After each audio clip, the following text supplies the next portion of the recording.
Hey, what's up guys? Welcome back to the channel. Today we're going to be showing off the brand new Witch Doctor with the new Sanctified angelic powers. They are so much better. I mentioned previously in my video game showcase where I showed off the gameplay and a lot of the skills weren't working or they were just kind of underwhelming.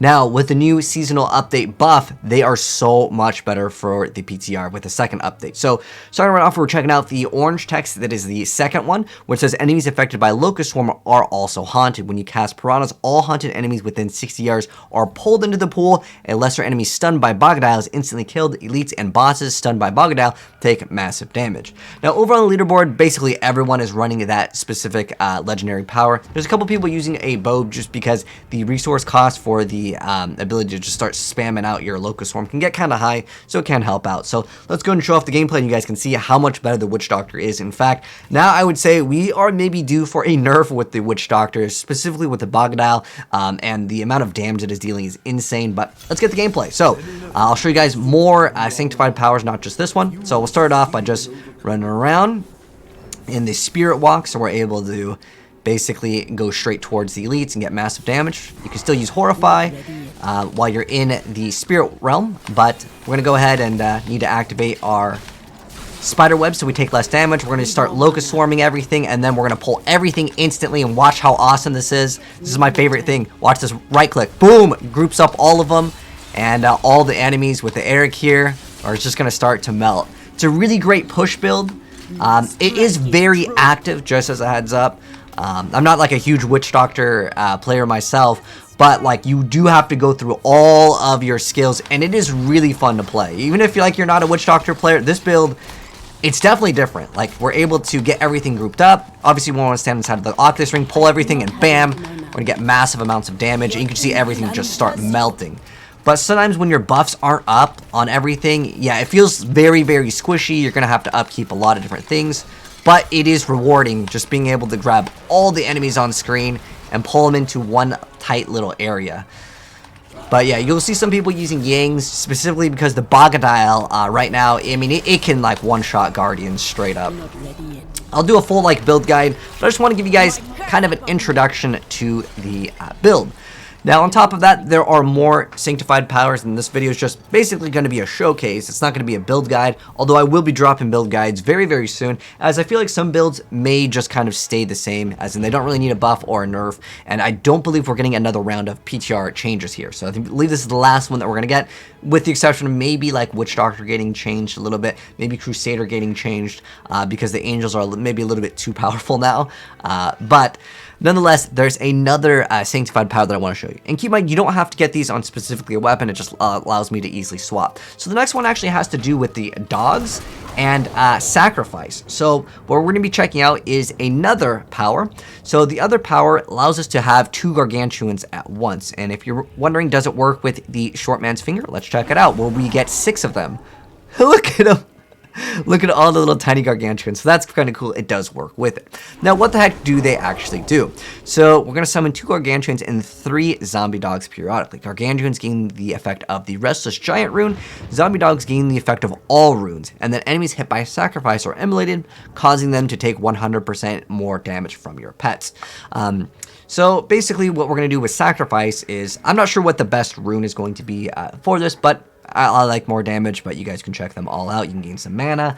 I'm not sure if this one's going to be used at all, because getting another zombie dog, since it basically gives you almost infinite zombie dogs. Like, I will spam these out, and you can see we almost get infinite, right? It's pretty close with that, but you get to gain extra damage done after using it, so that's kind of cool. And it looks like it's stacking up too. Cool. So this one might be the go-to. Again, I'm gonna wait for like the meta to kind of settle. Maybe people will figure out some weird things to do with it. But yeah, this one could be maybe used to giving us the ability to stun. We'll go ahead and just hop in and get some gameplay of it. So all this really is just a damage multiplier. Not really like gonna open up new doors for new gameplay. The other one is the coolest one, I think, with the giant Bogodile where it sucks in everything. It's just so great. Okay, let's go ahead and just open up like what would be equivalent of a T16, so I can kind of aim the thing, kind of show you guys. So I still think that the ability to just pull in all the enemies with the Piranha is so good. So we're gonna still have to haunt, well, casting the Locust Swarms so they take more damage from the pets. We don't have haunt anymore on this. But I know there's Warm Word where you can automatically do it. But I mean, you can hit for a pretty decent amount of damage. It's just, this build, you're going to be having to spam all of these abilities. There's the Corpse Spiders. There we go. Try to stand maybe the Octus Ring. Yeah, some billions of damage. I wonder if we can get to a trillions with this. I don't have like the perfect pieces of gear, but you guys can see it might not be the easiest thing to play because each enemy has to be affected by it. And I believe it does look like it does do AoE. I've never played a build where it actually used Sacrifice. So I guess it's kind of new in the sense where you have something to activate first, but you still will have to activate Locust Swarm because you want the bonus damage from the Ring of Emptiness, right? And then on top of that, you got to use Corpse Spider, so that's what's going to do your damage. It's like a lot of setups in order for everything to go right, but hey, that's just the way it plays. Now, closing this rift over here, I have another power to share with you guys, and they've actually buffed Horrify a lot. So it makes it so Horrify becomes an aura that causes enemies to receive 100% more damage and deal 15% less damage in addition to its other effects. So if I was to throw this one on over here, we can swap off. And interestingly enough, this is a weird, I don't know if this is a glitch right now, but if you remove, like even my Enchantress right now, she has the thing where like they can't die, but for whatever reason, if the pets go away, it actually kills the Enchantress. There might be some weird thing that it's activating internally. I have no idea what the heck's going on, but it does kill the Enchantress. So anyways, Horrify becoming an aura. Let's go ahead and throw in Horrify as an aura.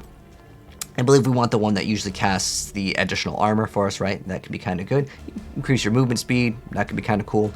But gaining the extra mana could be interesting too. I wonder if that like consistently procs. Anyways, let's go ahead and just activate this because I believe this one is going to be the meta. Again, we'll just do a GR75 just so I can kind of speed through it. But being able to have this as an aura just to deal massive extra damage, it's just a damage number multiplier, right? At the end of the day. But still good nonetheless.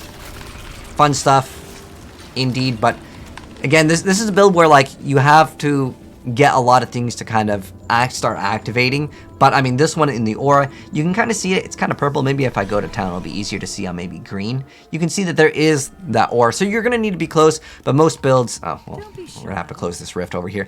We'll probably want to be playing most people will probably want to drop maybe Spiritual Attunement for the Confidence Ritual. So you're going to want to be close anyways, and this kind of helps you out. Be really close with that little aura. So that's the newer change with it. Before it was 15% more and then 15% less damage taken. So they buffed it up by 85%. So huge buff on this, which almost every build can use realistically. And the other ones, hey, they add a little bit more like unique gameplay.